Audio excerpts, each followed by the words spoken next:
ქვეყანაში სხვადასხვა რესპირატორული ვირუსული ინფექცია ცირკულირებს, მათ შორის ყველაზე მეტად საყურადღებოა გრიპი.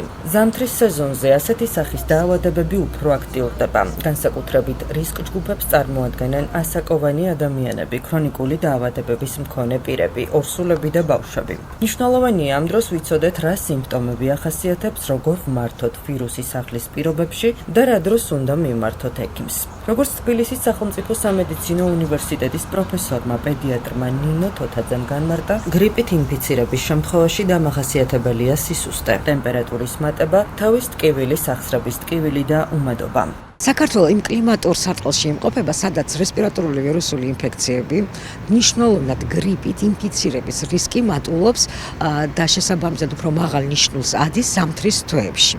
მათ შორის ბავშვებში. ძირითადად გრიპი მაინც არის ინფექციური დაავადება, რომლის გადადების გზა დამოკიდებულია, რა თქმა უნდა, ხველასთან, ცემინებასთან და ახლო კონტაქტთან ინფიცირებულ პირთან.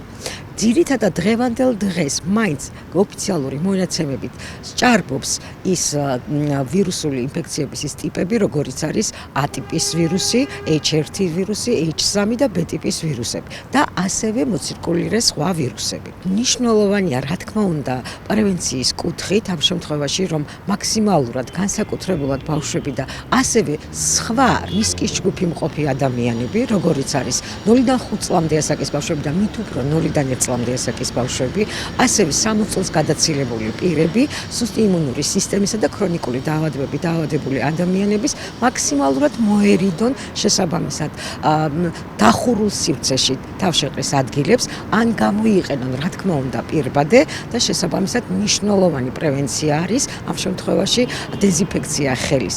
რაც შეეხება სახლის პირობებში, ძალიან მნიშვნელოვანია, რომ მოხდეს ხშირად განიავება ოთახების, ასევე სველი წესით, როგორც იატაკის, ასევე ავეჯის ზედაპირების დამუშავება და მნიშვნელოვანი სტუმრად მივდივართ, ყოველთვის ჩავიცვათ ბახილი სხვასთან ოჯახში შესვლასთან დაკავშირებით. რა თქმა უნდა, ძირითადი სიმპტომები მით უმეტეს გრიპის ინფიცირების შემთხვევაში არის ტემპერატურა 38 და კიდევ უფრო მაღალი, დაფიქსირდეს ზოგადი სისუსტე, რაც ძალიან დამახასიათებელი ნიშან-თვისებაა, საერთო სისუსტე, თავის ტკივილი, სახსრების ტკივილი, ასევე უმადობა და ასე შემდეგ. რა თქმა უნდა, პირველივე სიმპტომის გამოჩენისთანავე ბუნებრივია, არ არის აუცილებლობა, რომ მით უმეტეს ჰოსპიტალიზაცია მოვახდინოთ და მათ შორის განსაკუთრებულად ბავშვებისთვის, მაგრამ მკურნალობის ძირითადი პრინციპი, ასევე ის კლინიკური ნიშნები, რომელიც გამოვლინდება, აუცილებლად სასურველია, რომ შეთანხმებული იყოს ექიმთან, განსაკუთრებულად მით უმეტეს უმცროსი ასაკის ბავშვებთან დაკავშირებით. ნინო თოთაძის განცხადებით, იანვარში გრიპის ვირუსით ინფიცირების შემთხვევებმა მოიმატა, მათ შორის ბავშვებში. სპეციალისტმა მშობლებისთვის რამდენიმე რეკომენდაცია გასცა. პედიატრის განმარტებით, განსაკუთრებით მნიშვნელოვანია პრევენციული ღონისძიებების დაცვა. გამომდინარე იქედან, სულ რამდენიმე კვირა რაც დაიწყო და აღდგა ის არდადეგების შემდეგ სკოლები და ბაღები, ბუნებრივია ინფიცირების რიცხვს გაზრდა ამ შემთხვევაში სტატისტიკურად მოსალოდნელიც იყო, რა თქმა უნდა.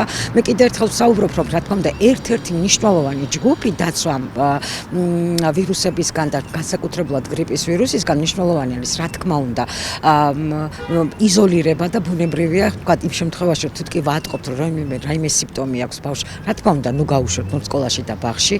მაგრამ ძალიან მნიშვნელოვანია, რომ მშობელმა მიაქციოს ყურადღება ისეთი სიმპტომებს, როგორიც არის ტემპერატურა, რა თქმა უნდა და მართვადი ტემპერატურა, თუ კი ხედავენ, რომ თქვათ ეგრეთ წოდებული სახლის პირობებში სიცხის დამწევის საშუალებით ვერ ხდება რეგულირება ტემპერატურის, აუცილებელია და სასურველია, რომ თუ არა ტრანსპორტირება, მათ დაუკავშირდნენ თავიანთ მკურნალ ექიმს. მეორე მნიშვნელოვანია, თუ კი ბავშვი უარს ამბობს 24 საათის და მეტი დროის მანძილზე კვებაზე, ასევე არღებულობს სითხებს, ამ შემთხვევაში მნიშვნელოვანი და აუცილებელია ასევე ექიმთან მიმართვიანობა და თანდართული სხვა კლინიკური ნიშნების. პედიატრი ნუტრიციოლოგი ნინო თოთაძე ამბობს, რომ ბავშვებში იმუნური სისტემის გასაძლიერებლად მნიშვნელოვანია მოწესრიგებული ძილი, ჯანსაღი კვება, ფიზიკური აქტივობა, სუფთა ჰაერზე სეირნობა და იმუნიზაცია.